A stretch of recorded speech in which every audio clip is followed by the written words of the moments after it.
ड्रामे की next episode में आप लोग देखेंगे कि किस तरह से आपदा निशा को यकीन दहानी कराने की कोशिश करती है कि उसकी मां आमना और आलियान चले गए तो क्या हुआ। वो और साथ उसका बहुत अच्छे तरीके से ध्यान रखेंगे, जबकि वो बहुत अच्छे तरीके से जानती है कि उसका अपना बेटा साद किसी भी काम का नहीं है। और निशा के सामने साद ने तो वैसे ही अपने तेवर दिखाने शुरू कर दिए हैं। निशा बहुत अच्छे तरीके से समझ गई है कि साद किस तरह की तरबियत का मालिक है।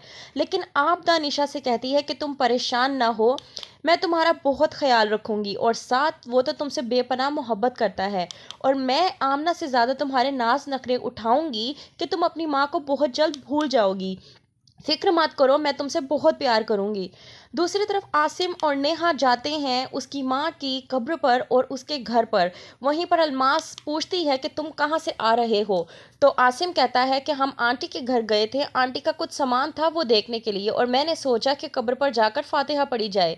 वहीं पे अलमास को आ जाता है गुस्सा, और वो आसिम से कहती है कि तुम जब जानते हो कि तुम्हारी तबीयत दुरुस्त नहीं है तो तुम फिर क्यों गए। और वैसे भी नेहा, ये काम तो तुम्हारा बनता था इसको समझाने का, तुमने इसको समझाया क्यों नहीं।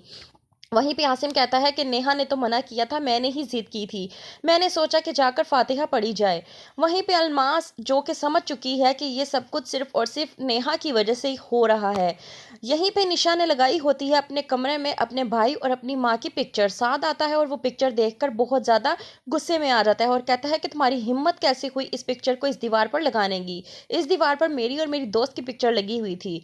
वहीं पर निशा कहती है कि मुझे आपकी मॉम ने ही कहा है कि मेरी जहाँ मर्जी दिल चाहे मैं वहां पे अपनी पिक्चर लगा सकती हूँ। साथ गुस्से में आकर उसकी माँ और भाई का फ्रेम उठाकर नीचे फेंकता है। निशा हो जाती है बेहद परेशान, और ये बात आपदा देख लेती है। वहीं पर वो साथ को कहती है कि तुम्हें ये सब कुछ नहीं करना चाहिए था।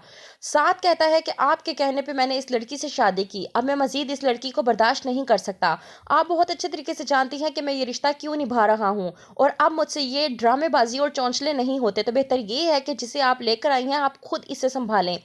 आपदा निशा को समझाती है कि वो बहुत गुस्से में था इसलिए उसने इस तरह किया है, लेकिन तुम यकीन मानो वो तुमसे बेपनाह मोहब्बत करता है। और तुमने देखा ही होगा कि जब मैंने उसे डांटा तो वो किस कदर शर्मिंदा हो चुका था। और देखना अब वो तुमसे आके माफ़ी ज़रूर मांगेगा। मुझ पे यकीन रखो, क्या तुम्हें मुझ पर भरोसा नहीं है। तो क्या होगा निशा के साथ?